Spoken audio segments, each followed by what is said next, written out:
International standards తో latest టెక్నాలజీతో quality education అందిస్తుంది seats the crake planet schools and Ambitus world schools. Indian skill force is contributing so much to the American economy. ఇప్పటివరకు మనం వెళ్ళిన Ameerpet batch ఏవైతుందో most of the people వాళ్ళందరూ కూడా కొంచెం వాళ్ళ ఆశ్రమే నీళ్లు పోసుకోవాలి. ట్రంప్కి అంత మొండిగా డెసిషన్స్ తీసుకున్నా చైనాతో వెరీ క్లియర్ కామర్స్ ఇష్యూ ఉంది. చైనా అంత అడమెంట్ గా why is like India not able to stand? మన ఇండస్ట్రీ అంతా కూడా విదేశీ ఇండస్ట్రీ. ట్రంప్ పెట్టిన రిఫార్మ్స్ ఎవరికి ఉపయోగకరంగా లేవు. మన తెలుగు వాళ్ళ సక్సెస్ తెలుసా? Pushpa 2 collections, Baahubali 2 collections, Baahubali 1 collections, దాని గురించి చర్చించుకోవడం మన సక్సెస్. స్టాండర్డ్ ఆఫ్ లివింగ్ ని క్వశ్చన్ చేయొద్దు కదా. నువ్వు వెళ్ళిపోమంటే వెళ్ళిపోయే స్థితిలో ఉన్నాం మనం ఉన్నాం కదా.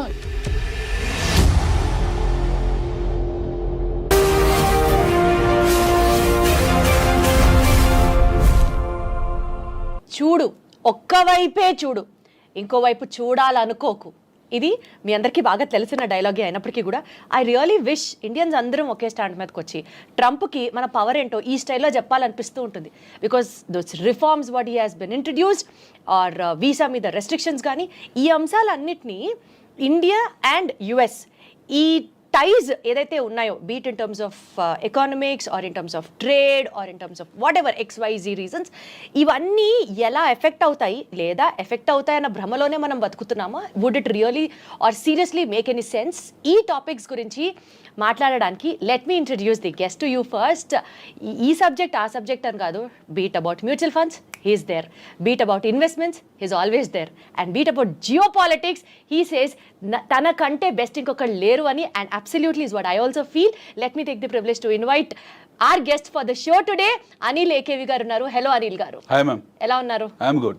అసలు జియోపాలిటిక్స్లో మీకున్నటువంటి ఏమంటారు vast knowledge is like I'm totally flat for it sir.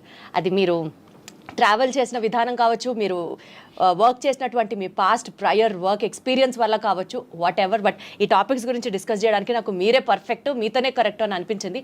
And that's the reason we have been talking now. So sir, Indian skill force is contributing so much to the American economy. Absolutely.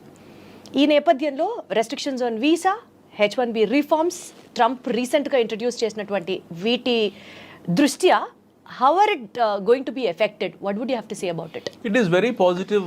The visa restrictions or Trump new immigration policy regimes all are positive for Trump only. Yes. So he wanted to take the best quality from India. అతనికి మన దగ్గర నుంచి best క్వాలిటీని తీసుకొని వెళ్ళే ఉద్దేశం ఉంది. So ఇప్పటివరకు మనం వెళ్ళిన అమీర్పేట బ్యాచ్ ఏవైతుందో మోస్ట్ ఆఫ్ ద పీపుల్ వాళ్ళందరూ కూడా కొంచెం వాళ్ళ ఆశ్రమే నీళ్లు పోసుకోవాలి. So he is now very clear that he want the quality immigrations. ఒకటి. రెండోది, ట్రంప్ హిమ్సెల్ఫ్ ఈజ్ చాలా బిజినెస్ మ్యాన్, బిజినెస్ పర్స్పెక్టివ్ ఇవన్నీ ఈ దృష్టికోణంతో చూడడం మానేస్తే you find Trump is a very clear statesman. He is a very clear nationalist. Correct. And he is a man who is looking at from his internal security perspective. Absolutely. So atanu రాగానే చేసింది pentagon ని strong చేసుకున్నాడు, CA ని strong చేసుకున్నాడు, వాళ్ళ deep state ని strong చేసుకున్నాడు. He is now putting lot of tariffs across the globe. Now immigration policies tight చేశాడు. So అతనికి ఏం మర్సీ లేదు ఈ విషయంలో. He is merciless. I mean, it's very brutal in terms of imposing his ideologies and landmark decisions. So that way it is a benefit to Trump. So you cannot all ఎవరు పడితే వాళ్ళు ఇప్పుడు యూఎస్కి వెళ్ళడానికి. కానీ sir, అంటే మనం ఇప్పుడు Indians కాబట్టి we have that feeling of nationality. Indians అని పంపించేస్తారా, ఇండియాతో ఇట్లా ఆడుకుంటాడా అని అనిపిస్తుంది. కానీ but otherwise Trump always had this, as you said, his mercilessly, his brutelessly in for his country. America first is his stand always. ఏది ఏమైనా సరే America first, Americans first. America first అనే థియరీ ఇప్పుడు లేదు. మనకు 17th century నుంచి, late 17th century నుంచి America first అనే ఉంది. ఫస్ట్ కోల్డ్ వార్ తర్వాత అమెరికా ఎప్పుడైతే యాజ్ అ నేషన్ గా ఫామ్ అయిపోయిందో, అంటే ఫస్ట్ వరల్డ్ వార్ తర్వాత, first cold war and first world war, అమెరికాలో చాలా కోల్డ్ వార్ జరిగాయి. లెట్స్ టేక్ అందరికి తెలిసింది ఫస్ట్ వరల్డ్ వార్ అనుకుందాం. వాళ్ళు హీరోషిమా, నాగసాకి మీద ఎప్పుడైతే బాంబింగ్ చేశారు, హ్యారీ ట్రూమాన్, అప్పుడే వాళ్ళు అమెరికా ఫస్ట్ అని స్టాండ్స్ తీసుకున్నారు. ప్రపంచ యుద్ధాన్ని చూసిన అతిపెద్ద అగ్రరాజ్యం అది. They have not called it, but they have finished it. ప్రపంచ యుద్ధాన్ని ఫినిష్ చేసిన నేషన్ అది. ఓ 2 బాంబులు వేశారు. వాళ్ళ పర్ల్ హార్బర్ దెబ్బతిన్న తర్వాత they went and bombed Hiroshima Nagasaki 1945 August 6th and 8th. సబ్సిక్వెంట్గా వాళ్ళు తీసుకున్న నిర్ణయం ఏంటంటే అమెరికా ఫస్ట్. మనం ఈ భూమండలం మీద సర్వైవ్ కావాలంటే జర్మనీని ఎదుర్కోవాలనుకున్న అప్పటికి చైనా లేదు, ఆర్ లాటిన్ అమెరికన్ కంట్రీస్ని ఎదుర్కోవాలనుకున్న బ్రెజిల్, అర్జెంటీనా వాళ్ళకి చాలా పెద్ద శత్రువులు. ఆ టైంలో వాళ్ళని ఎదుర్కోవాలనుకున్న, లేకపోతే యూకేని అప్పటికి వెరీ స్ట్రాంగ్ కంట్రీ బ్రిటన్, వాళ్ళని ఎదుర్కోవాలనుకున్న, లేదా ఆ టైంలో ఉన్న పోర్చుగల్ కానివ్వండి, లేకపోతే స్పెయిన్ కానివ్వండి, ఫ్రాన్స్ని కానీ వీళ్ళని ఎదుర్కోవాలనుకున్నా they have to take American first stance. So American first stance ఆ రోజే తీసుకున్నారు వాళ్ళు. Okay. So when they have taken the stance of America first and their continuing it. Now ఈ ప్రాసెస్లో ఏమైంది, మీకు ఒక్కొక్క రాష్ట్రపతి అంటే ఒక్కొక్క అధ్యక్షుడు ఒక్కొక్క నిర్ణయాలు తీసుకున్నాడు. అక్కడ కొన్ని కెనడీ వచ్చాడు, సంస్కరణలు తీయాలనుకున్నాడు, కెనడీని అర్ధాంతరంగా చంపేశారు, హీఈస్ గాన్. రొనాల్డ్ రీగన్ వచ్చాడు, రొనాల్డ్ రీగన్ కొన్ని రిఫార్మ్స్ డిసిషన్స్ తీసుకున్నాడు, తర్వాత ఆయన రిటైర్ ఆయన వెళ్ళిపోయారు. దాని తర్వాత వీ హ్యావ్ సీన్ ఒబామా. ఆ టైంలో మొత్తం ప్రపంచం ఉత్పాదన జరిగింది in terms of subprime crisis. They lot of money, oil money యూఎస్కి వెళ్ళడము, అదంతా కూడా యూఎస్ బాండ్స్లోకి వెళ్ళడము సబ్ ప్రైమ్ అంటే వాళ్ళు బోరింగ్ రేట్ కన్నా ఎవ్రీబడి నోస్ దట్. వాళ్ళ ఆ క్రైసిస్లోకి వెళ్ళడము. దెన్ ఒబామా కేర్ ఇలాంటివన్నీ తీసుకొచ్చారు, బెయిల్అవుట్ ప్యాకేజ్ పెట్టారు. దెన్ వాళ్ళ ప్రమేయం లేకుండా involuntarily they made their economy as a paper economy. Nixon time నుంచి US is in what you call is become more or less paper economy. యుద్ధ వాతావరణం ఎప్పుడు సృష్టించుకుంటూ వచ్చారు. Now finally what happened, the transparency of classified information ఉన్నంత వరకు it is a paper economy. $50-60 trillion డెట్స్లో ఉన్న ఎకానమీ అది. సో అమెరికా కాంపౌండెడ్ మొత్తం ప్రపంచంలో ఉన్న అప్పులన్నీ వేసుకుంటే 30% అప్పు is from America only. 30% America ప్రపంచ. How does it claim to be like super natural power అని ఎట్లా ఫీల్ అవుతుంది? సూపర్ పవర్ ఎందుకు ఫీల్ అవుతుంది? Super global power. Super global power. వాళ్ళు గ్లోబల్ పవర్ కాబట్టి వాళ్ళు ఎందుకు గ్లోబల్ అవుతున్నారు? వారు global power. How power comes? Power ఎలా వస్తుంది మీకు? ఆర్మ్స్ అండ్ అమ్యునిషన్స్ ఎక్విప్మెంట్తోనే వస్తుంది. అంటే ఆస్తుల కన్నా అప్పులు తక్కువ ఉండాలి. ఆస్తుల కన్నా అప్పులు తక్కువ ఉన్నా సరే అప్పుల కన్నా ఎక్కువ ఆయుధాలు ఉన్నాయి వాళ్ళ దగ్గర. అది that makes America stand out unique. Yes, వాళ్ళ దగ్గర ఆయుధాలు ఎక్కువ ఉన్నాయి. America has got all warfare equipment toys with them. So వాళ్ళ దగ్గర లేని ఆయుధాలు అంటే ఏమీ లేవు. వాళ్ళు దాన్ని ఎప్పుడు ప్రయోగిస్తూనే ఉంటారు. ఐ థింక్ అందుకని నేను అనుకుంటా అంటే ట్రంప్కి అంత మొండిగా డెసిషన్స్ తీసుకున్నా they are always super confident that they have the best ఈ వార్ఫేర్కి సంబంధించి they are always in ahead కాబట్టి వాళ్ళకి కాన్ఫిడెన్స్ వస్తుందేమో అనిపిస్తుంది. వాళ్ళ కాన్ఫిడెన్స్ రావడానికి 3-4 కారణాలు ఉన్నాయి. వాళ్ళ తాలూకు డీప్ స్టేట్ సిఏఏ వెళ్ళని ప్రాంతం అంటూ లేదు. ఫర్ ఎగ్జాంపుల్ వాళ్ళకి ఎవరితో ఇష్యూస్ ఉన్నాయి, ట్రంప్కి ఇప్పుడు ఎక్కువ ఇష్యూస్ చైనాతో ఉన్నాయి. చైనాతో వెరీ క్లియర్ కామర్స్ ఇష్యూ ఉంది, ట్రేడ్ అండ్ కామర్స్ ఇష్యూ ఉంది. వాళ్ళు టారిఫ్ ఎక్కువ పెట్టింది చైనాకు. ఎందుకంటే ఇప్పుడు China if suppose China is exporting close to about 3.9 trillion to America, versus America is exporting 2.9 trillion. So వాళ్ళ ట్రేడ్ డెఫిసిట్ ఆల్మోస్ట్ ఒక 30% ఒక చైనాతోనే ఉంది. సో డెఫినెట్గా వాళ్ళు చైనాని టార్గెట్ చేశారు, చైనా మీద టారిఫ్ పెట్టారు. దానికి కౌంటర్ టారిఫ్ చైనా కూడా పెట్టింది. మా వస్తువులు మీరు కొనకపోతే మా నష్టం లేదు, మాకు కొనుక్కోవాలంటే ఈ రేటుకు కొనుక్కోవాలని వాళ్ళు పెట్టారు. They have taken the stands. They are also very strong.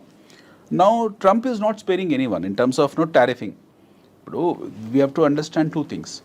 What is America at this point in time? America is the greatest importer of goods and services across the globe. వాళ్ళ దగ్గర వాళ్ళు ఏం ఎక్స్పోర్ట్ చేస్తున్నారు ప్రపంచానికి అంటే they are exporting the army products.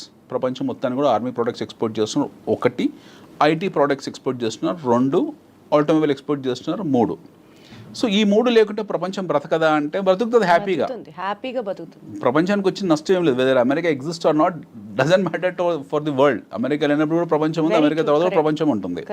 So ఈ తాలూకు thought సెట్ని వీళ్ళు సెట్ చేసుకున్నారు. ఈ థాట్ ప్రాసెస్ వీళ్ళకి అర్థమైపోయింది. Trump and is earlier regime the understood. Now globe is becoming nowhere, what you call dependent on us. They are becoming independent. China has become independent. India upcoming emerging కాబట్టి మనకి పెద్ద issue లేదు ఇండియాతో. But whereas Europe self సఫిషియెంట్గా ఉన్నారు. అన్ని దేశాలకు domestic consumption story ఉంది, మేము ఎక్కువ ఇంపోర్ట్ చేసుకుంటున్నాము అన్న థాట్లో ఆల్రెడీ వాళ్ళు ఉన్నారు. Now Trump has given whistle blow to entire US nation. Make America great అనేది. మేక్ అమెరికా గ్రేట్ అనే స్టాన్స్ అంటే ఏంటి? America has lost its greatness and Trump himself is appealing to the world that మేము ఒకప్పుడు చాలా గొప్ప వాళ్ళము, మా గ్లోరీ పోగొట్టుకున్నాం, మళ్ళీ మా దేశాన్ని మా దేశాన్ని పునర్నిర్మించుకుంటున్నాము. ఈ ప్రాసెస్లో మేము చాలా స్ట్రాంగ్గా ఉంటాము. మేము దిగుమతి సుంకాలు విధిస్తాము. ప్రపంచంలో ఎవడే ఏమి వస్తువుని మాకు పంపించినా సరే we're going to tariff them అని చెప్పాడు. వాళ్ళ సిస్టర్ కంట్రీ అయిన కెనడాని కూడా వాళ్ళు డి నాట్ స్పేర్. ఓకే, నిన్నగాక మొన్న 3-4 days బ్యాక్ ట్రంప్ ఇది వచ్చింది, ఏది ఒక ట్వీట్ వచ్చింది. So I mature, I mean వాళ్ళు ఏ స్థాయికి వెళ్ళిపోతున్నారు, వాళ్ళ మైండ్ సెట్ ఎలా ఉంది. Trump, let's keep Trump. There are 2 perspectives. Trump as a president, ఆయన ఒక స్టేట్స్ మ్యాన్, ప్రెసిడెంట్, అగ్రరాజ్యానికి ఆయన రాష్ట్రపతి, అది పక్కన దేశాధ్యక్షుడు పక్కన పెడతాం. ట్రంప్ యాజ్ ఎ ఇండివిజువల్ ఇప్పుడు మాట్లాడుకుందాం మనం. ఒక అమెచ్యూర్ ఇండివిజువల్గానే మాట్లాడుకుందాం. అతను ఒక పెంకితనం, టెంపరితనం లేదా ఒక అల్లరితనం ఇవన్నీ ఆయన ట్వీట్స్ ద్వారా ఆయన చెప్పుకుంటాడు. మొన్న ఒక 4 days బ్యాక్ చెప్పాడు, రెసిషన్ పరిస్థితి ఏంటనంటే America may not escape from recession, మనం రెసిషన్లోకి వెళ్తాం మేము అన్నాడు. అదే రోజు రాత్రి వాళ్ళకి $4 trillion మార్కెట్ క్యాపిటలైజేషన్ వైపౌట్ అయిపోయింది. The loss 4%, 5%. సో ట్రంప్ ఎవరికి ఏం ప్రత్యక్షంగా డ్యామేజ్ చేయాల్సిన అవసరం లేదు, ఆయన నోరు చాలు. సెల్ఫ్ గోల్స్ వేసుకుంటుంటాడు. యా సెల్ఫ్ గోల్స్, ఆయన నోరు చాలు. ఇది ఇస్ అ బిగ్ టైమ్. ఆయన నోరు ఒక పెద్ద లౌడ్ స్పీకర్ అనమాట. ఆయన ఇచ్చే స్టేట్మెంట్లు చాలు, which will damage their own economy. మన $4 trillion వైపౌట్ అయింది అలా మార్కెట్లో. ఎవరు డ్యామేజ్ అయ్యారు? ఆయన best friend Elon Musk damage అయ్యాడు. నేను తెల్లారో చెప్పాడు, నో అదేం సమస్య లేదు, వీఆర్ వెరీ స్ట్రాంగ్, అమెరికాలో రెసిషన్ ఏం లేదు. మళ్ళీ చెప్పాడు, మళ్ళీ కొద్దిగా రికవర్ అయింది. బట్ ఇనీషియల్గా పబ్లిక్ మొదటి మాట డిఫెన్స్ కాకుండా మొదటిసారి ఇచ్చిన స్టేట్మెంట్ని జనాలు పట్టుకుంటారు, అదే మాట పట్టుకున్నారు. So it's very clear that make America great again, which means America lost its greatness. First, America is no more a glorified country what it was been projecting some time back. కాదు. రెండోది, వాళ్ళ దాంట్లో recession ఉంది అని సాక్షాత్తు రాష్ట్రపతి ఒప్పుకున్నాడు, అధ్యక్షుడు ఒప్పుకున్నాడు. And the fact of life is America is in recession. ఇది ఎవరు ఒప్పుకున్నా ఒప్పుకోకపోయినా సగటు తెలుగు వాళ్ళు ఎవరైతే ఉంటారో అమెరికాలో వాళ్ళు ఒప్పుకోరు. మన స్నేహితులు కానీ బంధువులు కానీ లేదు, అమెరికన్స్ ఒప్పుకుంటారు. అక్కడ నేటివ్ అమెరికన్స్ బౌండ్ బాటప్ ఎవరైతే ఉన్నారో వాళ్ళ పెడిగ్రీ వాళ్ళు ఒప్పుకుంటారు వీఆర్ ఇన్ రెసిషన్ అని. బట్ మన తెలుగు వాళ్ళు last 15-20 years. One thing what మీరు చెప్పిన దాని ప్రకారం నాకు అర్థమయ్యేది ఏంటంటే, make America great or America first అన్న స్లోగన్కి ఇంకా వాళ్ళే చెప్పుకోవాలి తప్ప ఆ మాట, it is nowhere first or need not to be so great to us to really take inspiration from America. అమెరికాలో $87 తీసి పక్కన పెడితే what is America for us? Absolutely. $87 in fact so much of skill force is moving from India and supporting America. Absolutely. ఇప్పుడు India నుంచి మనకు ఎందుకు వెళ్తున్నామంటే మన దగ్గర అవకాశాలు లేకపోవడము, ఉన్నాయా లేవా విషయం పక్కన పెడితే $87 ఉంది ఒక డాలర్. గతంలో వెళ్ళిన వాళ్ళందరూ 40-45లో 30-35లో వెళ్ళారు. అప్పుడు కూడా ఈవెన్ 20 years బ్యాక్ కూడా మేము ఇట్ వాస్ 22-23 ఉన్నప్పుడు వెళ్ళిన వాళ్ళందరికీ కూడా డాలర్ చూసే వెళ్ళారు. వీళ్ళకి ఏం ఎమోషనల్ అటాచ్మెంట్ కాదు, అక్కడ డబ్బులు ఎక్కువసమే వెళ్ళారు. ఉద్యోగరీత్యా why churn will happen, why job hopping will happen. నేను ఒక జాబ్ చేస్తున్నాను, నేను ఉద్యోగం మారాను, ఎందుకు మారాను? నాకు ఎక్కువ జీతం ఇస్తే మారుతాను. నాకు నా పోస్టింగ్ ఏ అస్సాంలోనో బెంగాల్లోనో ఏ గుజరాత్లోనో ఇస్తే వెళ్ళకుండా ఉంటానా? I will go and work there because I'm paid high. Similarly ఇక్కడ ఉన్న టాలెంట్ ఎవరైతే ఉన్నారో వాళ్ళకి ఎక్కువ జీతాలు వస్తున్నాయి అక్కడ, ఆ ఎక్కువ జీతాలకు వెళ్ళారు. ఆ వెళ్ళిన ప్రాసెస్లో కొన్నాళ్ళ తర్వాత ఎక్కువ జీతానికి వెళ్ళారు, ఎక్కువ కష్టపడ్డారు, అమెరికన్ ఎకానమీని నిలబెట్టారు కూడా. ఎక్కువ కష్టపడ్డం మనం చూడలేదు కాబట్టి మనం కామెంట్. ఎక్కువ కష్టపడ్డామంటే అదే యాక్చువల్గా పనిచేసి ఇండియాలో ఎక్కువ కష్టపడాలి కంపారిటివ్లీ. హైర్ అండ్ ఫైర్ ఎక్కువ ఇండియాలో ఉంటుంది, ఎక్కువ గొడ్డు చాకిరి మన దగ్గరే ఉంటుంది. మీరు బెంగళూరు ఐటీ సెక్టర్స్ చూస్తే మనకు అమెరికన్ కంపెనీస్లో, అమెరికాలో పనిచేసే కంపెనీస్లో ఉన్నన్ని ఫెసిలిటీస్ ఇండియాలో ఏమీ లేవు కంపారిటివ్లీ. అమెరికన్ కంపెనీస్లో అక్కడ ఆన్షోర్లో పనిచేసే వాళ్ళు ఎవరుతున్నారో they have fantastic lifestyle. వాళ్ళ హెచ్ఆర్ పాలసీలు కానివ్వండి, వాళ్ళ ఇంటర్నల్ సెక్యూరిటీస్ కానివ్వండి, ఎంప్లాయీ కేర్ కానివ్వండి, లేకపోతే వాళ్ళ వర్క్ లైఫ్ బ్యాలెన్స్ కానివ్వండి, కంపారిటివ్లీ మనం నోవేర్. ఓకే, మన దగ్గర వారానికి 90 గంటలు పనిచేయాలని నారాయణమూర్తి అంటాడు, 100 గంటలు పనిచేయాలని ఇంకోడో అంటాడు. Okay, this shows their immaturity. మన ఇమ్మెచ్యూరిటీ ఇక్కడ చూయించుకుంటాం. మన సీఈఓలు ఎక్కడో కూర్చుంటాడు, హాలిడేస్లో వాడు భార్య పిల్లలతో ఉంటాడు, ఇక్కడ మెసేజ్ పెడతాడు we have to work for 100 hours in a week అని చెప్పి. So this is our immaturity. You find this in American companies? No, they are extremely matured. Okay, so వీళ్ళు వెళ్ళే వాళ్ళు ఒక హైయెస్ట్ శాలరీ అనే కాదు, మంచి వర్క్ లైఫ్ బ్యాలెన్స్ ఉంటుంది, మంచి ఎన్విరాన్మెంట్ ఉంది, మంచి ఎకాలజీ ఉంది, మంచి మీకు ఎమిషన్ ఉండదు, గుడ్ లైఫ్ ఉంది. ఇవన్నీ రకరకాల కారణాలు ఉన్నాయి అక్కడ. They are peace of mind comparatively ఉంది. They are stable there. అక్కడ వెళ్ళారు, కష్టపడారు, సంపాదించుకున్నారు. ఒక జనరేషన్, సెకండ్ జనరేషన్, ఇప్పుడు మన వాళ్ళు ఐటీ వాళ్ళు Y2K తర్వాత ఇప్పుడు సెకండ్ జనరేషన్ రన్ అవుతుంది. They are happily settled there. So more or less there are American citizens. వాళ్ళు భారతదేశాన్ని పెళ్లి పేరెంటల్కి వచ్చి వెళ్ళినా సరే వాడికి ఇక్కడ ఎమోషనల్ అటాచ్మెంట్ అంత గొప్పగా ఏమి ఉండదు. ఉండొచ్చు. Most of our Telugu people have affinity towards their political agenda కాబట్టి ఉండొచ్చు. బట్ అదర్వైజ్ అంత ఏమి ఉండదు. They are more or less like American citizens. ఇప్పుడు కొత్తగా వెళ్ళే ఏదైతుందో చీప్ లేబర్ ఏదైతుందో, ఈ ఎగుమతి అవుతున్న చీప్ లేబర్ అవుతుందో, ఇందులో కొన్ని చెక్ పాయింట్స్ పెట్టారు, కొన్ని బ్యారికేడ్స్ పెట్టారు. Now is very clear. ఎవడు పడితే వాడు ఇన్ఫిల్టర్ అవ్వడం కుదరదు. యాక్చువల్లీ మంచి విషయమే. ఫిల్టర్స్ పాయింట్స్ పెట్టి ఎక్కడికక్కడ ఎవరు ఎలిజిబుల్లో ఎవరు వెళ్ళాలనుకుంటున్నారో వాళ్ళని మాత్రమే పంపించడం వరకు ఇట్ ఈస్ అప్రిషియబుల్. కానీ ఇందాక మీరు మాట్లాడుతూ టారిఫ్ గురించి ఒక మాట మాట్లాడారు. China has been very adamant stating that మేము ఇంతే, if you want to buy anything from us you can, if not లేదు. But we Indians despite of exporting so much to US and despite of giving US also so much of market, మనం కూడా వాళ్ళ నుంచి తీసుకుంటూ having those economic ties and all, China అంత అడమెంట్గా why is like India not able to stand? China is more or less at par with America in terms of their military capabilities. When I wish India also could rise to that standard. India, we wish India could rise, but it may take another 100 years. మనం let us be very practical. ఆ టైంకి వాళ్ళు మనకన్నా ఇంకో 100 ఏళ్ళు ముందు ఉంటారు. Okay, మన జర్నీ స్టార్ట్ అయిందే 1991 తర్వాత, ఆఫ్టర్ న్యూ ఎకనామిక్ రిఫార్మ్స్ తర్వాత. We started a journey after 1991. Thanks to our former Prime Minister Bharat Ratna Sri P.V. Narasimha Rao garu. ఆయన పెట్టిన భిక్ష మనకు at least we're sitting in this room and seeing this cameras and all. 1991 కన్నా ముందు మన parents ఎవరైతే ఉన్నారో వాళ్ళకి ఈ కెమెరాస్ తెలియదు, ఈ లైఫ్ స్టైల్ తెలియదు. Whereas in America and all this place are far ahead from us. 1991 కన్నా ముందు మన దేశంలో ఏముండదు, వంచి కొట్టే చేతకు ఉండేది bikes. I think you must be a kid that point in time, even I was a kid. అప్పుడు ఏముండేది మన కళ్ళ ముందు, బజాజ్ చేతకు ఉండేది. స్టార్ట్ అయ్యేది కదా, దాన్ని బెండ్ చేసి వంచి దాన్ని స్టార్ట్ చేయాలి. రాజుతూ ఉండేది, మోకాలు దెబ్బలు తగిలేవన్నీ కూడా. ఈ జీవితం అది లైసెన్స్ రాజు ఉండేది, మనకి ఎవడు పర్మిషన్లు ఇచ్చేవాడు కాదు. ఇది ఇండస్ట్రీ పెట్టుకోవాలన్నా సరే, ఇలాంటి స్టూడియో పెట్టాలన్నా సరే లైసెన్స్ రాజుకే వెళ్ళాలి. So we're in pathetic primitive conditions. ఒక మాట చెప్పండి, మీరు చెప్పినట్లు పెథటిక్ కండిషన్ నుంచి సెల్ఫ్ సస్టైనబుల్ కండిషన్ కి ఎదుగుతున్నాం అనుకుందాం కాసేపు. ఈ టారిఫ్ తగ్గించడం అనేది డూ యూ ఫీల్ తగ్గిస్తే no doubt US will be happy? Point number 2, ఇండియాలో కూడా ఎక్కువ అమెరికన్ బ్రాండ్స్ రావడం కానీ, ఆర్ ఇప్పుడు మన లోకల్ బ్రాండ్ వెహికల్ వాడడం కన్నా we would be always incline to use another branded vehicle from which is exported from other country or kinds like that. This a human tendency what we're talking about. ఈ నేపథ్యంలో penetration of more brands in to the Indian market because tariffs తగ్గించడం వల్ల do you see win win situation there, or India is definitely going to lose money if you reduce the tariff? No, see, I'll tell you, after 1991 what happened, ఇండిజినియస్గా మనకి ఎంత industry ఉంది, మన industry చాలా చిన్నది. Be it automobile, be it FMCG, be it barring textile. Recently we are now becoming very strong in terms of our pharmaceutical. Otherwise మన industry అంతా కూడా విదేశీ industry. It's all foreign. Hindustan level నుంచి మొదలు పెడితే మనం నెస్లే వరకు, క్యాడ్బరీ చాక్లెట్ వరకు కూడా విదేశీ ఇండస్ట్రీ. విదేశీ ఇండస్ట్రీ మనకి ఏం కొత్త కాదు. We people think that Pond's powder is from India. Standing that support local people should be. ఇప్పుడు మన వాళ్ళు రీసెంట్ గా ఆత్మనిర్భర్ భారత్ తీసుకొచ్చి రీసెంట్ గా ఇనిషియేట్ చేశారు, which is a very good initiative which is been done about 2-3 years back. But prior to that Atmanirbhar Bharat ఇంకా full take off కాలేదు. But prior to that or at this point in time మన ఒంటి మీద వస్తువులు, ఈ కెమెరాలు, settings, everything is imported. Okay, మన దగ్గర మ్యానుఫ్యాక్చర్ చేస్తున్నారో లేకపోతే మనం ఇంపోర్ట్ చేసుకుంటున్న విషయం పక్కన పెట్టండి. మన ఇంట్లో ఉన్న ప్రతి వస్తువు చైనాదే. మనం ఎక్కడ మన ఇండిజినియస్ ఇండస్ట్రీ ప్రొడక్టివిటీ పెంచాలంటున్నారు మీరు? ప్రొడక్టివిటీ అని కాదండి, we cannot compare our sales with China or with America. We are primitive. మనం ఈ ఫ్యాక్ట్ని అర్థం చేసుకోవాలి. It takes lengthy time for me to explain. We are primitive. వాళ్ళతో కంపేర్ చేసుకుంటే మనం కొన్ని శతాబ్దాలు వెనుకబడి ఉన్నాం. No way comparison with. కాబట్టి మనం టారిఫ్ తగ్గిస్తూనే ఉండాలి అంటారు. మనకు దిక్కు లేదు.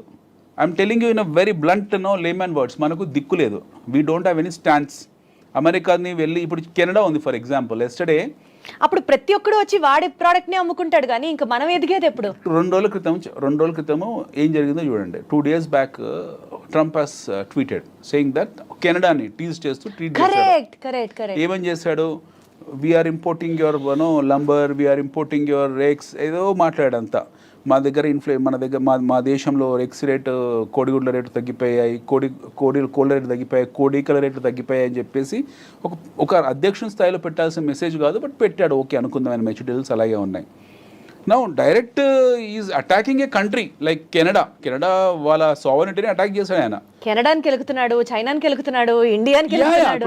He directly attack Canada saying that అసలు మేము మీకు పవర్ ఇవ్వము, ఎలక్ట్రిసిటీ ఇవ్వము, రోడ్స్ ఇవ్వము, ఎయిర్ స్పేస్ ఇవ్వము, nothing we will give, go and die అని మాట్లాడాడు ఆయన. మొన్న యూకే అధ్యక్షుడితో కూడా అలానే అయ్యాడు. ఇప్పుడు లేటెస్ట్గా ఇప్పుడు మనకు గొడవ ఇంతకాలము ఉక్రెయిన్ రష్యా ఉండేది, ఇప్పుడు ఉక్రెయిన్ రష్యా షిఫ్ట్ అయిపోయింది. లేటెస్ట్గా లాట్వియా ఇంకో దేశం కొత్తగా వచ్చింది పిక్చర్లోకి.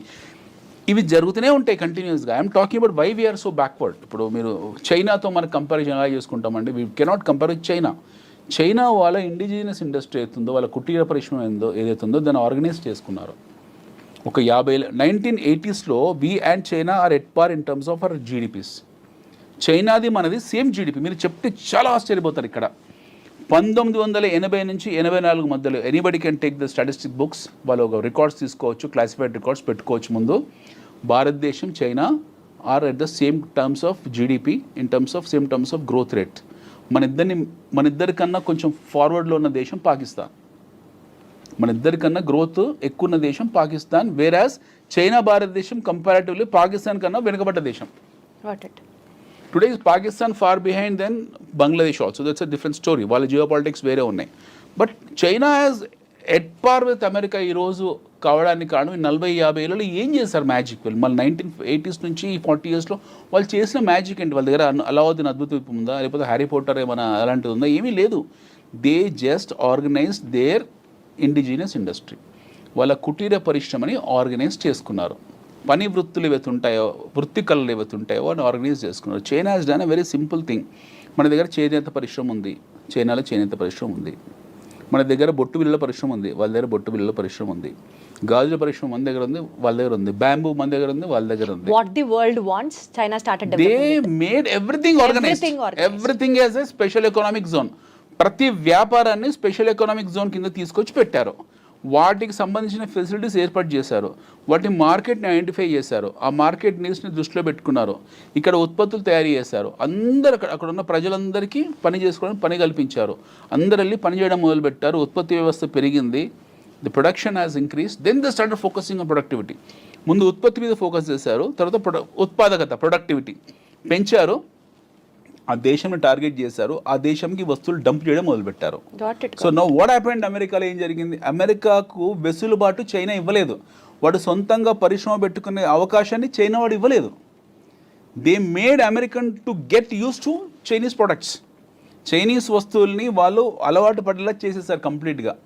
చైనా లేకపోతే అమెరికా లేదు ఈరోజు in terms of goods and services, at least in goods. So he could be as adamant as possible. So ఇలా వస్తువుల్ని పంపించుకుంటూ వెళ్ళారు చైనా వాళ్ళు. ప్రపంచంలో ప్రతి దేశం ఒక మార్కెట్ లాగా చూస్తారు. ఆ మార్కెట్ని మళ్ళీ క్లాసిఫై చేశారు. ఫర్ ఎగ్జాంపుల్ మన దేశం ఉంది. మన దేశం అనేది చైనాకు ఒక మార్కెట్. మళ్ళీ దీన్ని క్లాసిఫై చేసుకుంటారు. దీన్ని క్లాసిఫై చేశారు. హైదరాబాద్ మార్కెట్కి ఏం కావాలి? మాంజాలు కావాలి. కైట్స్ ఫెస్టివల్ జనవరిలో పతంగుల పండుగ వస్తుంది, మాంజాలు కావాలి. So they started supplying manja. I totally get you. So గాలిపటాలు కావాలి. దే స్టార్టెడ్ సప్లైయింగ్ గాలిపటాలు. ప్రపంచానికి ఏది అవసరమో దే స్టార్టెడ్. ఏది అవసరం కాదు, they went to very micro level వెళ్ళి అక్కడ నీడ్స్ని గుర్తించి ఆ నీడ్స్ని వాళ్ళే తయారు చేస్తారు. మన దగ్గర మనం పెట్టుకునే పోస్టిటీలు వాడే తయారు చేస్తారు. మన గాజులు వాడే చేస్తున్నాడు, ఇంట్లో మగ్స్ వాడే చేస్తున్నాడు. మన యుటెన్సిల్స్ మొత్తం చైనా వస్తువులే కదా. మన ఫోన్కున్న కవర్ కూడా చైనాదే కదా. ఫోన్ మీద పెట్టే కవర్ కూడా చైనాదే. So they're identifying the market, they're identifying the needs, they're creating new needs. ఉన్న అవసరాలే కాదు, కొత్త అవసరాలు సృష్టించి దాన్ని మార్కెట్గా తయారు చేసి ఉత్పత్తి వ్యవస్థను పెంచుకొని, ఉత్పాదకను పెంచుకొని ఆ వస్తువులను ఆ దేశంలో డంప్ కొడుతున్నారు వాళ్ళు. So now what happen to Americans ఈరోజు కొత్తగా సంస్థలు పెట్టేసి 10 ఏళ్ళు 15 ఏళ్ళు. Now Trump is saying that no, you need to put your factories in our country so that we will give reservations for you in terms of tariffs. ఎవరైనా సరే మాకు ఆ వస్తువులు మాకు ఎగుమతి చేసేవాళ్ళు మీరు వచ్చి మా దగ్గర సంస్థలు పెట్టుకోండి అని చెప్తున్నాడు. కరెక్ట్. ఇప్పుడు వాడు వెళ్ళి చైనా వాడు సపోజ్ చైనా వాడు దోమల బ్యాట్లు ఉంది. వాడు వెళ్ళి అమెరికాకి వెళ్ళి చైనా దోమల బ్యాట్ల కంపెనీ పెట్టి దాని ఉత్పత్తి తయారై ప్రొడక్షన్ బయటకు వచ్చి మార్కెట్లో కన్జ్యూమ్ చేసుకునే టైంకు ట్రంప్ పదవి కాలం ముగిసిపోతుంది 4 ఏళ్ళు. తర్వాత కొత్తోడు వస్తాడు administration. Somebody new person will come, he will say some new thing. లేదు మాకు అవసరం లేదు, మీరందరూ ఇన్ఫిల్ట్రేట్ అయిపోయారు మా దేశంలో, విదేశీయులు వచ్చారు, చైనా టౌన్ అయిపోయింది, ఇండియా టౌన్ అయిపోయింది, వియత్నాం టౌన్ అయిపోయింది, we don't want just get out from our country అనేది అనుకోండి, మళ్ళీ రిజిమ్ మారుతుంది, మళ్ళీ వాళ్ళ స్టాండ్స్ మారుతుంది. సో ఇట్ ఈస్ వాళ్ళ పరిస్థితి ఏంటో వాళ్ళకి అర్థం కావట్లేదు. సో వాళ్ళ పరిస్థితి ఏంటో వాళ్ళకి అర్థం కానప్పుడు మనం ఇందాక అనుకున్న make America great, okay America first. అంటే why is India still not able to reduce that? అంటే మీరు ఇంతలోనే కొనాలి అని చెప్పే అంత స్టాండ్ కి ఇండియా ఎందుకు వెళ్ళట్లేదు? నాకు అర్థమైంది మీరు చెప్పి. మనకు లేదు అక్కడ. మనం ఏం సప్లై చేస్తాం యూఎస్ కో? We only supply 2 things. One is IT. IT exports ఉన్నాయి మన దేశం నుంచి. నాకు టోటల్ గా మీరు చెప్పేది అర్థమైంది కదా, మన వైపు నుంచి వాళ్ళకి ఎక్స్పోర్ట్స్ ఏం లేవు, మనకి చాలా తక్కువ 40-50-60 బిలియన్స్ ఎంత మనం ఉంది. కూడా చైనా లాగా వరల్డ్ మార్కెట్ ని కాంకర్ చేసిన రోజు వీ కెన్ ఆల్సో బి మనలాగా మనం చైనా లాగా వరల్డ్ కాంకర్ ని మార్కెట్ చేయాలంటే ప్రతిదాన్ని పరిశ్రమగా we have to get them we have to understand streamlined. everything is a industry.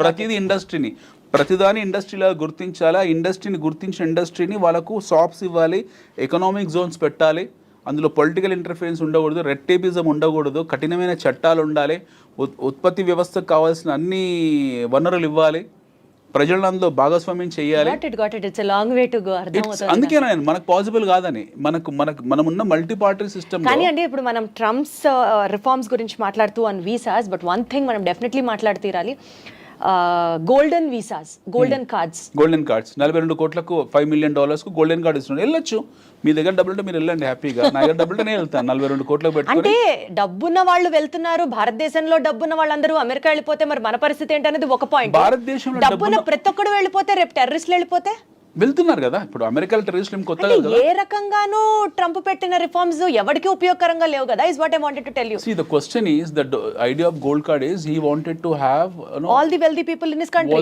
wealthy people in this country, so that they can go and establish their establishments and start producing and contributing to American economy. Yes, adi it's a nationalistic it is approach. his master brain for America. But no infiltration, మీరు లేకపోతే terrorism infiltration అనేది మనం control చేయలేము. అమెరికాలో ఈరోజు check లిస్టులు కొత్తగా లేదు, మనకు 2001 10/11 కూడా హ్యాపెన్, ట్విన్ టవర్స్ని కూల్ చేశారు, అప్పుడు కూడా ఉన్నాయి వీళ్ళకు, కట్టుటమే ఉన్నాయి. But still you have that flights going and doing that kamikazes కూల్ చేశారు, ట్విన్ టవర్స్ని, పెంటగాన్ మీద కూల్ చేశారు. అమెరికా ఎప్పుడు ప్రత్యక్షంగా యుద్ధాలు చేసింది ఏమీ లేదు, గెలిచింది ఏమీ లేదు. ఆఫ్ఘనిస్తాన్లో ఓడిపోయింది, వియత్నాంలో ఓడిపోయింది. America never had a track record of winning a war. They one the wars on praxis. వాళ్ళు డైరెక్ట్గా వెళ్ళి యుద్ధాలు చేసిన ట్రాక్ రికార్డ్ వాళ్ళకి ఏమీ లేదు. At least we have an experience in fighting the wars, but America doesn't have. They are involved in to proxy wars, they are involved in to fire fights. ఒక machinery లాగా వెళ్ళి యుద్ధాలు చేయడం తప్పిస్తే, చిన్న చిన్న గ్రూప్స్తో తప్పిస్తే వాళ్ళు డైరెక్ట్గా ఇప్పుడు రష్యా ఉక్రెయిన్ యుద్ధం జరుగుతుంది, అలాంటి యుద్ధం ఇప్పుడు చేసింది America. They have not never done that war, they do only proxy war. వాళ్ళ దగ్గర చాలా ఆయుధాలు ఉన్నాయి, అది చూపించుకుంటూ బతికేస్తున్నారు. అవి చూయించుకుంటూ వాళ్ళు ఆ చిన్న చిన్న దేశాలని, పెద్ద దేశాలు, వాళ్ళని వీళ్ళని ట్రేడ్ అని, కామర్స్ అని చెప్పి చేసుకుంటూ వెళ్తున్నారు. సో ఈ స్టాన్స్ ఆఫ్ బీయింగ్ అగ్రరాజ్యం ఆర్ ఈ stance of being a number 1 country in the world will not last long. బహుశా ఈ ట్రంప్ అడ్మినిస్ట్రేషన్ తోటి America will lose its sheen. They are already in recession. Okay, ఇది మనం ట్రంప్ని తప్పుపట్టడానికి లేదు, లేకపోతే బైడెన్ తప్పుపట్టడానికి లేదు, లేదా అంతకుముందుకున్న ఒబామాని తప్పుపట్టడం లేదు. We cannot know what you call find a fault in any of this presidents, or we cannot find. ఇది ఒక ఈ టైం ప్రవాహంలో ఒక దేశము ఒక స్థాయి నుంచి ఒక స్థాయి వెళ్తుంది, ఒక జీరో స్థాయి నుంచి ఒక లాస్ట్ 200 years ప్రయాణం అమెరికాది. It's a travel of last 200 years. So zero నుంచి వాళ్ళు ఒక X1 X10 స్టేజ్కి వచ్చారు. ఇది ఒక పెద్ద ప్రహాసనము, ఒక ప్రయాణము లేదా పరిణామక్రమము. వీళ్ళు ఒక సాచురేషన్కి వచ్చారు. We need to understand from statistical point of view. ఒక సాచురేషన్కి వచ్చారు. ఈ లాస్ట్ 20 years 25 years నుంచి ఏం జరుగుతుంది, వీళ్ళు ఇక్కడ ఇబ్బంది పడుతున్నారు. ఈ ఎండ్ పాయింట్లో, ఈ లాస్ట్ పాయింట్లో వాళ్ళు ఇబ్బంది పడుతున్నారు. They are suffering. Now either they have to consolidate there and further take off, or they have to come back. So మాలాంటి వాళ్ళు అంటే కొంతమంది ఎవరైతే ఉంటారో బేసిక్ కామర్స్ తెలిసిన వాళ్ళు అర్థం చేసుకునేది ఏంటంటే, America has competition. America is not a independent country. America has competition. America has a competition from China. China నుంచి అతిపెద్ద కాంపిటీషన్ అమెరికాకు ఉంది. China is a cash user country, చాలా డబ్బున్న వాళ్ళు. అండ్ ఇప్పుడు మారుతున్న జియో పాలిటిక్స్ ఏవైతే ఉన్నాయో, రష్యా మళ్ళీ పిక్చర్లోకి రావడము. I don't surprise tomorrow Zelensky goes and speak to Putin and becomes friends. వాళ్ళిద్దరు మళ్ళీ ఎప్పటిలాగా పాత స్నేహితులు అయిపోయినా ఆశ్చర్యపోవాల్సిన అవసరం లేదు. మనం ఇందులో పర్మనెంట్ ఎనిమీస్, పర్మనెంట్ ఫ్రెండ్స్ అంటే ఎవరు ఉండరు. Nothing is fair in war and love. Nothing is fair in war and love. వీళ్ళు ఎవరు ఎప్పుడు శత్రువులు అవుతారో, ఎప్పుడు మిత్రులు అవుతారో మనకు తెలియదు. డెఫినెట్గా అమెరికన్ కౌంటర్ డిఫెన్స్ చేయడానికి, anything is fair in war and love. I am sorry, anything is fair in war and love. ఈ కౌంటర్ డిఫెన్స్ చేయడానికి రష్యా, చైనా ఒక అలయన్స్ కింద మారచ్చు. యాజ్ వీఆర్ ఇన్ బ్రిక్స్, మనకు క్వాడ్ ఒకటి సపరేట్గా ఉంది, we are in BRICS also. So he is attacking BRICS, is attacking నాటోని తిడుతున్నాడు. ఇప్పుడు we will not spend no money on you, మేమే ఖర్చు పెడుతున్నామని నాటోని అన్నాడు. సో నాటోని ఆల్మోస్ట్ బహిష్కరించని పనిచేశాడు. నవ్ ఈస్ టాకింగ్ అబౌట్ బ్రిక్స్కు వాల్యూ లేదు అన్నాడు. Quad, we are part of Quad. ఏదైతే క్వాడ్ డైలాగ్ ఉందో అందులో we are part. Even America, Japan, Australia and India is part of that Quad. So దీని గురించి ఇంతవరకు ఏం మాట్లాడలేదు. So everyday you are finding some funny activities across the world. So Trump వచ్చిన తర్వాత బ్యూటిఫుల్ ఎంటర్టైన్మెంట్ జరుగుతుంది, మనకు అద్భుతమైన ఎంటర్టైన్మెంట్ జరుగుతుంది. అంతకుముందు లేదని కాదు, అంతకుముందు చెప్పేవాళ్ళు కాదు ఎవరు కూడా. ట్రంప్ నోటి దురుసు వల్ల ఏంటంటే ఈ himself will know tell everything, advance చెప్పేస్తాడు అన్నీ కూడా. ఆయన ముందే అన్నీ చెప్పేస్తాడు. సో దాని తాలూకు గందరగోళాలు, వాలటాలిటీ అనేది మనకి ఎప్పుడు కనపడుతూ ఉంటుంది. ఈ వచ్చే 3.5-4 సంవత్సరాలు ట్రంప్ అడ్మినిస్ట్రేషన్లో will see wonderful and entertainment చూస్తూ ఉంటాం మనం, ఇమ్మెచ్యూర్ ఎంటర్టైన్మెంట్. బట్ దాని తర్వాత ఎలా ఉంటుంది ఆఫ్టర్ తర్వాత మాగా అయిపోతుంది, తర్వాత ట్రంప్ ఇదే లాస్ట్ టర్మ్, తర్వాత అమెరికా ఎలా ఉంటుంది అనేది నన్ ఆఫ్ అవర్ బిజినెస్. మనం చూడాల్సింది భారతదేశము, we have natural resources, we have human capital. దీన్ని ఆర్గనైజ్ ఎలా చేసుకోవాలి, we need to focus on how we need to organize, how we need to counter at least a growing economics like China. America దూరికి బాత్, America చాలా దూరం ఉన్నకు at least China స్థాయికి మనం వెళ్ళాలి. అందులో 10%, 20%, 30% స్థాయికి ఎలా వెళ్ళాలి, మన ఇండస్ట్రీని ఎలా ఆర్గనైజ్ చేయాలి, మన యువతకు ఎలా ఉపాధి కల్పించాలి, ఇవి చేయాలి. బట్ మనం అది చేయట్లేదు. మన మినిస్ట్రీ ఆఫ్ ఫైనాన్స్ ఎవరైతే ఉన్నారో వాళ్ళు ఈ పేర్లు కూడా ఇప్పుడు నీతి ఆయోగ్, ఎవరికైనా తెలుసా నీతి ఆయోగ్ అంటే ఏంటో? ఓకే, ఎకనామిక్ అఫైర్స్ పేర్లు మార్చుకుంటూ వెళ్తారు, ఎవరికి తెలీదు. ఇప్పుడు సడన్గా Nirmala Sitharaman our finance minister has increased short term capital gains, long term capital gains. దానివల్ల ఏం ప్రయోజనమో చెప్పగలుగుతారో వాళ్ళు చెప్పలేరు. సో చాలా శేష ప్రశ్నలు ఉన్నాయి మన దగ్గరనే. We have lot of confusion with in our system. మన దేశంలో చాలా కన్ఫ్యూజన్ ఉంది. We are not a matured country though, but still we can make it little mature comparatively. But అది కూడా చేసుకోలేకపోతున్నాం మనం. అంటే ఇప్పుడు ఈ లాస్ట్ 10 ఏళ్లలో మన ప్రగతి చూడలేదా, మనము ఆత్మనిర్భర్ భారత్ చేయలేదా, లేకపోతే రోడ్లు వేసుకోలేదా, హైవేస్ వేసుకోలేదా, ఇవన్నీ సిల్లీ థింగ్స్. ఇది కాదు, ఇంతకన్నా బియాండ్ వెళ్ళాలి, ఇంతకన్నా బియాండ్ వెళ్ళే స్కోప్ ఉంది మనకి. If you start compare yourself then is a problem. నాతో నేను పోటీ పడితే నాకు సమస్య, బట్ నేను మీతో పోటీ పడాలనుకుంటున్నాను. నేను మీతో పోటీ పడాలనుకున్నప్పుడు నేను మీలా పరిగెత్తాలి. You are at 100 speed, I'm at 20 speed. So if I wanted to come near to you, I have to run at 200 speed. మీరు 100లో ఉన్నారండి, నేను 20లో ఉన్నాను. నేను మిమ్మల్ని 100లో చేరాలంటే నా 20 గేర్ అనేది 200 గేర్కి వెళ్తే కానీ మీ దగ్గర రాలేను నేను. బట్ నేనే ఇంతసేపు నాతో నేనే పోటీ పడుతున్నాను, ఇంకెక్కడ అవుతుంది? సో మన గురించి గొప్పగా చెప్పుకోవడం, మన చరిత్ర గురించి గొప్పగా మాట్లాడుకోవడము, లేకపోతే సినిమాల గురించి అద్భుతంగా మాట్లాడుకోవడం. We have struck up at Pushpa, we have struck up at Pushpa 2, we have struck up at Baahubali, we have struck up at Chhaava, we have struck up at some glorified movies. మన ఇంతకన్నా బియాండ్గా వెళ్ళట్లేదు. మన సమస్య ఏంటంటే మన దేశంలో 90% of the people on social media talks about the collection of Pushpa. వాడికి ఇస్తారా ఏమైనా డైరెక్టర్ వచ్చి? ఆ ప్రొడ్యూసర్ ఇచ్చిన ఫ్రీ టికెట్ ఇస్తాడా? Who cares all this? మనం the problem in our country is nobody talks something beyond that. ఒక క్రియాశీలత గురించో, ఒక సృజనాత్మకత గురించో ఎవరు చర్చించాడు? ఎవరో అప్పుడప్పుడు once in a while A physics వాళ్ళ అనే కంపెనీ వస్తుంది, వన్స్ ఇన్ ఏ వైల్ ఒక ఓయో లాంటి కుర్రాడు వస్తాడు, once in a while 5paisa.com లాంటి కుర్రాడు వస్తాడు, once in a while some people will come and create some bench marks and they become celebrities. అంతకన్నా బియాండ్ లేదు కదా. You tell me one thing, మన 2 తెలుగు రాష్ట్రాల్లో గత 10 సంవత్సరాలు ఒక ఎంటర్ప్రెన్యూర్ చూపించండి. బీట్ మీరు కావచ్చు, నేను కావచ్చు. తెలుగు రాష్ట్రాల్లో ఒక ఓయో లాగానో, ఒక 5paisa.com లాగానో, లేకపోతే ఒక బైజూస్ లాగానో, లేకపోతే బైజూస్ అనే still it is a successful story, or physics వాళ్ళ లాగానో అస్సల్ లేకుండా లేరు. But still people have made it so big. I'm saying some benchmark అస్సలు ఉన్నారు, లేరని కాదు. I'm saying someone who has become a national figure the way I've spoken just now. ఈ స్థాయిలో జాతీయ స్థాయిలో ఒక హవా సృష్టించిన వాళ్ళు, ఒక లక్షల మందికి ఆదర్శవంతమైన వాళ్ళు ఒకరిని చెప్పండి లాస్ట్ 10 yearsలో. Let's keep political agenda side. ఎక్కడ పోతుంది మన ఎంటర్ప్రైజింగ్ స్కిల్స్? We are engaged. మన సక్సెస్ ఏంటో తెలుసా? మన తెలుగు వాళ్ళ సక్సెస్ ఏంటో తెలుసా? Pushpa 2 collections, Baahubali 2 collections, Baahubali 1 collections. దాని గురించి చర్చించుకోవడం మన సక్సెస్. దాని గురించి చర్చించుకోవడమే మన సక్సెస్. అంతగానే బియాండ్ మన సక్సెస్ లేదు. And very unfortunately nobody likes this statement. ఒక ఎంటర్ప్రైజింగ్గా కావాలంటే ఏం చేయాలి, లేకపోతే ఒక వ్యక్తి ఒక ఎంటర్ప్రైజ్గా మారాలంటే ఏం చేయాలి, ఒక మంచి ఇన్వెస్ట్మెంట్ మెథడాలజీ ఎలా సృష్టించాలి, ఎవరికి లేదు ఇంట్రెస్ట్. పీపుల్ ఆర్ లివింగ్ అంతే.